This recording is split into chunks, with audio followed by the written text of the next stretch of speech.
Selain memanfaatkan bungkus-bungkus yang udah nggak terpakai, terus untuk ramah lingkungan, kebersihan lingkungan, juga mereka itu banyak mendapatkan uang yang didapat dari hasil karya tersebut.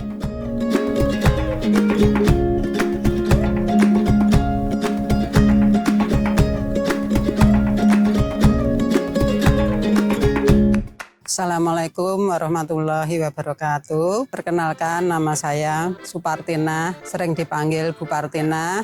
Latar belakang pendidikan saya dari SD sampai SPG lulusan tahun 85, lulus di bulan Juli, langsung bulan Agustus menikah karena waktu itu ada angkatan transmigrasi, jadi mau nggak mau ikut transmigrasi dan persyaratannya harus menikah. Pendidikannya setelah SPG, kemudian transmigrasi, kebetulan di daerah transmigrasi membutuhkan guru-guru pendidik. Nah, karena ada peluang untuk mendaftarkan, langsung mendaftarkan. Alhamdulillah di usia yang masih dikatakan masih muda, baru 20 tahun, mendaftarkan PNS. Alhamdulillah bisa diterima dan dapat SK tanggal 1 Oktober 1986.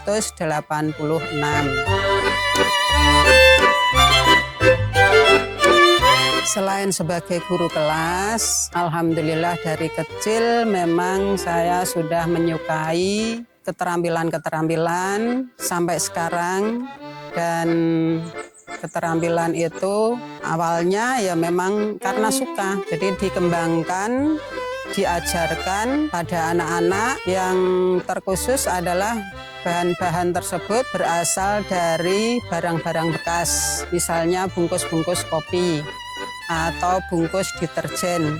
Nah, barang-barang bekas atau yang sudah kita kenal dengan sampah itu kita manfaatkan untuk hal-hal yang bermanfaat, yang berguna. Misalkan untuk membuat tisu yang berkarakter terbuat dari bungkus deterjen, terus bisa juga dibuat untuk tikar, dan itu dimulai kurang lebih tahun 2010, jadi sampai sekarang.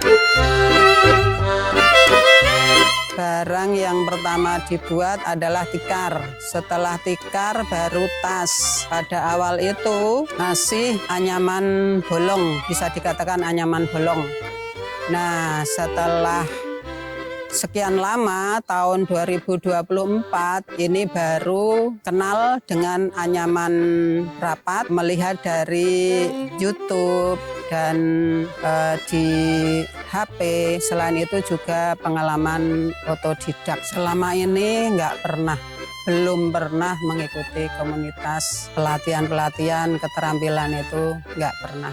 Karena itu hanya sebagai hiburan sampingan aja. Jadi di lingkungan sini juga nggak ada komunitas gitu. Kalau di Facebook ini awalnya itu memang saya nggak kenal dengan HP, dan untuk masuk ke Facebook itu hanya anak yang memasukkan ke Facebook. Kemudian ya sedikit banyak buka Facebook itu apa. Nah, di situ ada grup kreativitas anyaman bungkus kopi. Nah, sepertinya kok tertarik, akhirnya masuklah di grup anyaman bungkus kopi. Nah, mulai dari situlah banyak sekali pengalaman-pengalaman, ada tutorial, ada cara-cara memanfaatkan barang-barang bekas yang terbuat dari bungkus kopi, bungkus deterjen, dan bungkus apa saja. Itu ternyata bisa dibuat barang-barang yang benar-benar bisa dimanfaatkan.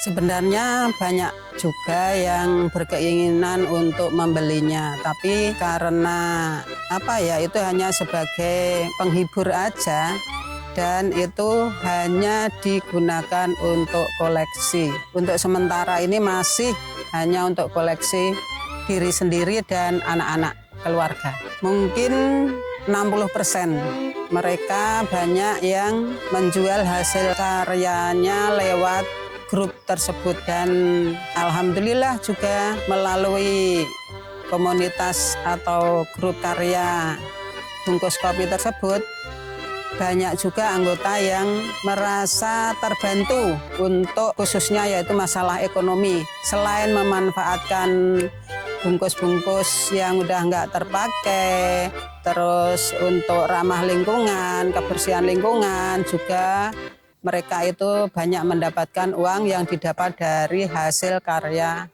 tersebut. Pesan untuk anak-anak muda, sekarang ini kan zamannya HP, gadget ya. Nah, cuma berpesan sedikit, siapa lagi yang peduli akan lingkungan, kebersihan lingkungan kalau enggak kita. Maka untuk generasi muda, monggo mari kita semuanya berpartisipasi untuk memikirkan masalah ramah lingkungan, memanfaatkan barang-barang bekas atau bisa dikatakan dengan sampah. Dan HP memang sangat bermanfaat, tapi kebersihan lingkungan, peduli lingkungan, mari kita pikirkan bersama untuk mewujudkan masalah kebersihan lingkungan dan pemanfaatan barang-barang bekas. Terima kasih sudah menonton video ini. Jangan lupa untuk subscribe channel YouTube Jawa Krea. Assalamualaikum warahmatullahi wabarakatuh.